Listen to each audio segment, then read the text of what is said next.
Hey everybody, Smart Silver Stacker here, and I've got a question for all of you out there who are watching this. All of you stackers, the silver stacking community, really just anybody who has any thoughts on this matter. I'd like to get your input.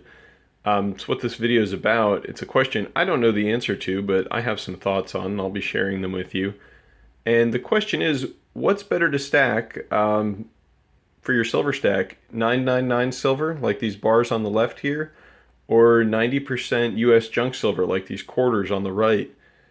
And, I like almost any form of silver. I think stacking both of these is great. I think everybody should have a little bit of both. But what should your focus be on? And what has the greater upside potential in the event that the price of silver goes up significantly? Um, you know, I'm a little conflicted, really, to be honest with you, as to know which one of these represents a better value at the moment.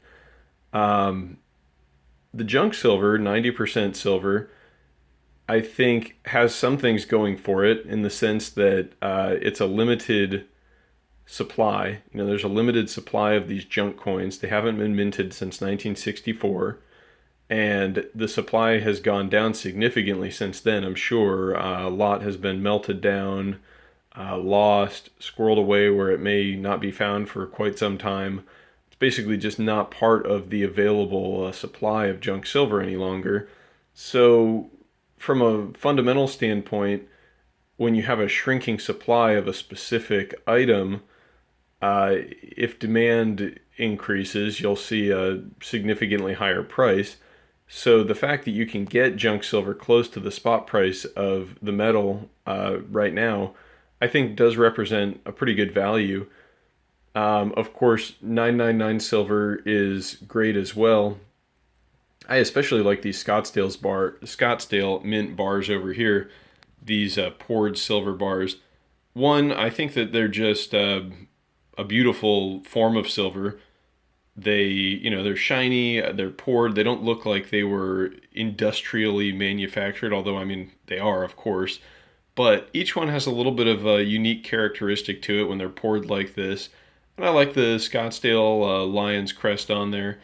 And, nothing feels quite like holding a 20-ounce bar of silver in your hand. It just feels like a real piece of treasure. So, those have a lot going for them as well. And I'm not specifically just referring to these bars in this video, of course. I'm talking about any kind of 999 investment grade silver, whether it be generic rounds, bars, American Silver Eagles, Canadian Maple Leafs, anything that's in the pure form. And the reason I'm grouping silver together by the purity is, I put a post on Twitter recently about junk silver and how I liked it and how the supply was diminishing. And a guy named James Henry Anderson, I think that's his name, he replied to me, and he sent me a podcast that Chris Martenson had done back in 2012. And I'll put the link to that podcast, the relevant portion, in the description of this video. But Chris Martenson was interviewing a silver dealer, and they were discussing how last time the price of silver spiked back in the 80s when it went up to $50 an ounce, anyone who is selling 90% silver or sterling, anything like that, to a refiner had to take a significant discount, somewhere on the order of 30%, to the spot price because the refiner's backlogs were so significant. They had weeks and weeks of backlogs that they couldn't pay the current spot price, or they didn't want to, because they were concerned that the price would drop in the meantime and they'd be left holding the bag on this stuff.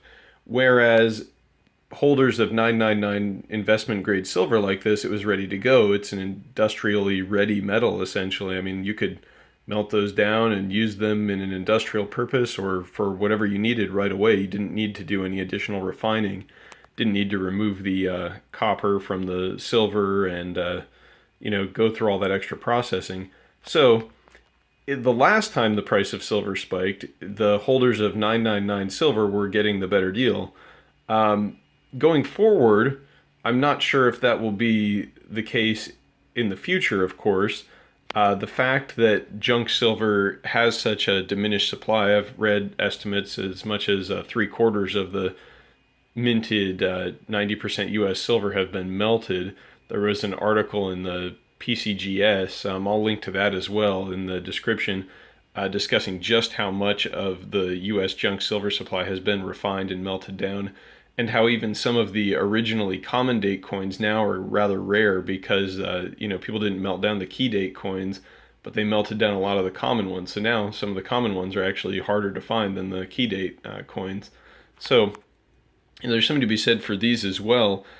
I think that in the future, if there's a spike in the price of silver, one of the things that will determine which one of these forms of silver is the better investment now will be what causes that spike in the price of silver.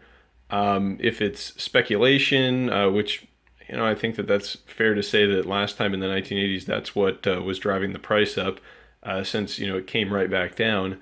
The dollar didn't become devalued or anything like that at that time. In that case, the 999 silver will clearly be the winner. Um, However, if there's some sort of monetary crisis or currency devaluation in the US, people might actually be looking for silver, not necessarily for industrial purposes, but perhaps for its monetary characteristics. And in that case, the 90% silver, maybe people don't want to refine it, they just want the silver themselves, perhaps for barter or exchange. I don't know. That's a scenario I can see where perhaps the junk silver might be the better option and might actually fetch a premium.